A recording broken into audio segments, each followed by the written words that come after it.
Olha, vamos começar hoje com uma notícia que deu o que falar no mundo da aviação, né? Parece que a Embraer deu um passo bem interessante aí, talvez até na frente de gigantes como Boeing e Airbus. Estou falando da integração da tecnologia Starlink nos jatos executivos deles. É uma jogada e tanto, e é justamente isso que a gente vai explorar hoje. Como a Embraer conseguiu essa aparente vantagem na conectividade aérea executiva e o que isso significa de verdade. A gente tem fontes aqui que detalham bem essa parceria, as implicações. A ideia é entender mesmo essa inovação, sabe? A tecnologia envolvida, o impacto para a Embraer e para o mercado global. Ok, vamos analisar isso. Bom, a notícia principal é essa. A Embraer está oferecendo o Starlink, a internet via satélite da SpaceX, como opcional de pós-venda. E, por enquanto, exclusivo para modelos-chave como o Praetor 600, o 500 e os Legacy 500 e 450 também. E o ponto crucial é que eles parecem ter feito isso e certificado antes da concorrência direta nesse segmento específico. Exato. E o que é fascinante aqui é o jeito que isso aconteceu, né? Não foi assim, do nada. Teve uma parceria estratégica aí com a Nextant Aerospace. E essa Nextant é ligada à FlexJet, que, bom, quem acompanha sabe, é uma operadora gigante de jatos executivos e cliente importante da Embraer. Ah, faz sentido essa conexão. Mostra que eles estão ouvindo o cliente de alto padrão, né? Entregando o que esse mercado realmente valoriza. E essa tecnologia Starlink, ela é tão revolucionária assim para justificar essa corrida toda na aviação executiva, digo? Olha, para esse nicho, sim. A gente está falando de velocidade alta de conexão, latência baixa, ou seja, resposta quase imediata, né? Sem aquele atraso chato, e cobertura global de verdade.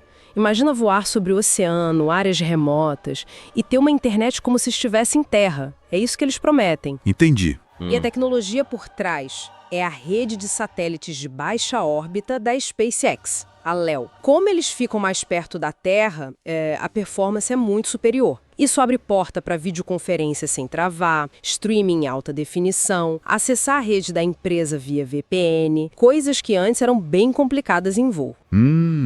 Mas essa tecnologia LEO, ela é estável mesmo? Tipo, durante a subida, a aproximação, ou ainda tem uns desafios aí? É uma ótima pergunta.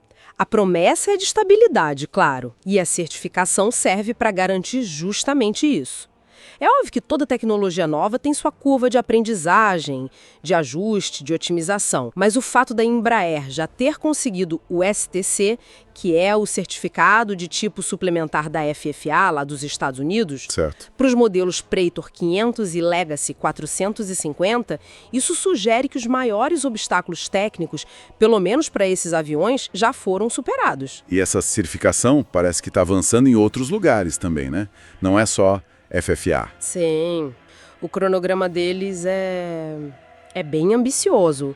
Para os Praetor 600 e Legacy 500, a FAA deve sair agora no terceiro trimestre de 2025. Aqui no Brasil, a ANAC, a previsão é para o fim de 2025. E na Europa, a ESA lá para o primeiro trimestre de 2026. É rápido, considerando o setor aeronáutico. Pois é, um ritmo forte. Isso casa bem com o que a própria Embraer fala. Eu li uma declaração da Marcia Wolber, que é VP lá na Embraer. Ela disse que o objetivo é proporcionar experiências de voo com conexões estáveis e sem interrupções. Fica bem claro o foco no passageiro, né? Na experiência premium. Totalmente. E se a gente conecta isso ao cenário geral, aí a posição da Embraer fica ainda mais clara. E a Airbus, por outro lado, fala muito de conectividade, mas uma oferta, assim, concreta e certificada, especificamente para os jatos executivos deles, parece que ainda não está no mercado como essa da Embraer. Mas aí, só para entender, é justo comparar direto a implementação num jato executivo, que é menor, talvez um uso diferente, com os desafios num jato regional maior como o da Boeing? É um ponto válido, sem dúvida. Os desafios de engenharia podem ser diferentes, a escala. Mas o fato é que, no momento, o resultado prático é: a Embraer entregou e certificou uma solução de ponta para o nicho dela. Enquanto os gigantes, por motivos diversos, ainda não mostraram algo equivalente nesse segmento executivo específico. Entendi. Então, o que tudo isso significa, no fim das contas? Para mim, não é só ter internet rápida no avião. é uma demonstração muito clara de agilidade da Embraer. Essa capacidade de ver uma demanda, uma tecnologia nova e entregar uma solução inovadora, rápido e já certificada. Talvez venha de ser uma estrutura mais enxuta ou um foco muito direcionado para esse nicho executivo. Contrasta com os processos talvez mais complexos dos gigantes, né? É sobre entregar valor para o cliente e rápido. Entendido. Então, para a gente amarrar a ideia central, a Embraer não está só seguindo a maré. Parece que está ditando o ritmo, pelo menos nessa área de conectividade para aviação executiva. Essa integração da Starlink, já com certificação andando globalmente, reforça muito a imagem de inovação deles nesse mercado super competitivo. Exatamente. E sabe, isso levanta uma questão importante para a gente pensar, né? Vendo esse sucesso da Embraer, essa agilidade em adotar uma tecnologia como a Starlink, que outras áreas, outros setores poderiam ser transformados por empresas assim? Empresas talvez vistas como menores, mas que conseguem ser mais rápidas, mais ágeis para abraçar inovações do que os líderes tradicionais.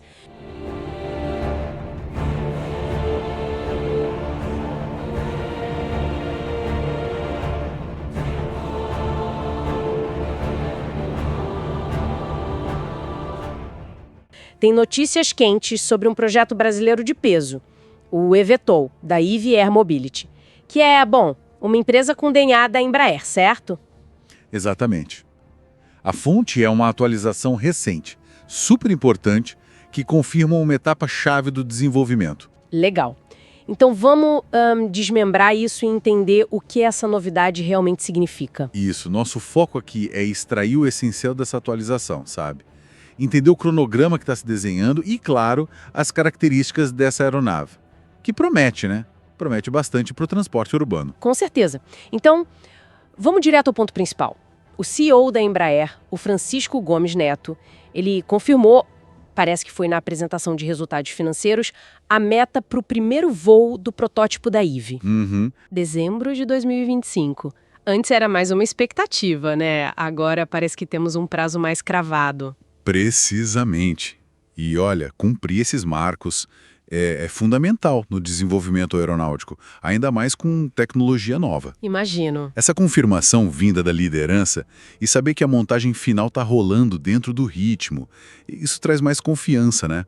É um sinal importante. E vindo da Embraer, que tem toda aquela bagagem, certificação, produção, dá uma credibilidade diferente, vamos combinar, de algumas startups que são puramente tecnologia, sem esse histórico industrial. Faz todo sentido. E vale lembrar rapidinho a estrutura, né? A Eve começou lá dentro da Embraer. Certo, como um projeto interno. Isso, aí virou empresa independente em 2021, mas a Embraer continua lá, firme, com mais de 80% das ações. É uma empresa de capital aberto, hoje liderada pelo CEO Johan Bordés. Entendido. E a aeronave em si, o eVTOL, essa sigla, né, para Veículo Elétrico de Pouso e Decolagem Vertical. O design dela é bem interessante. São 8 rotores para sustentação, presos em asas, mais um propulsor atrás para o voo horizontal, não é isso? Exatamente. É um design, digamos, híbrido nesse sentido de propulsão.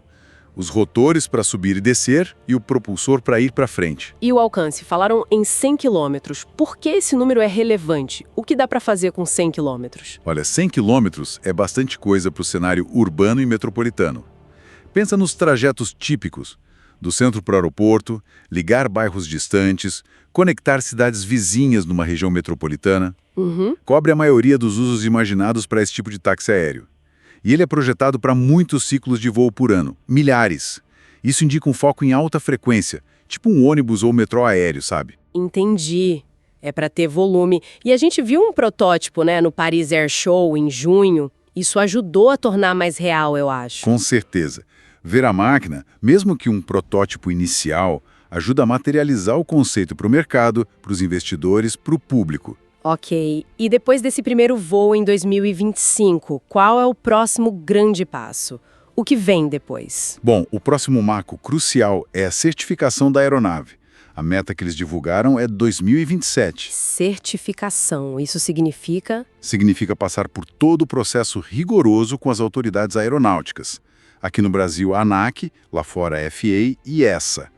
É a validação de que o veículo é seguro, que cumpre todos os requisitos para poder operar comercialmente, transportar passageiros. É um passo enorme. E pensando na complexidade, né, é uma aeronave totalmente nova. Esse cronograma, voo em 25, certificação em 27, ele parece pé no chão? A experiência da Embraer ajuda nisso? Acelera? Olha, é ambicioso, não dá para negar. Qualquer cronograma de certificação para algo tão novo é desafiador. Mas aí entra o diferencial da Embraer. Eles sabem fazer isso.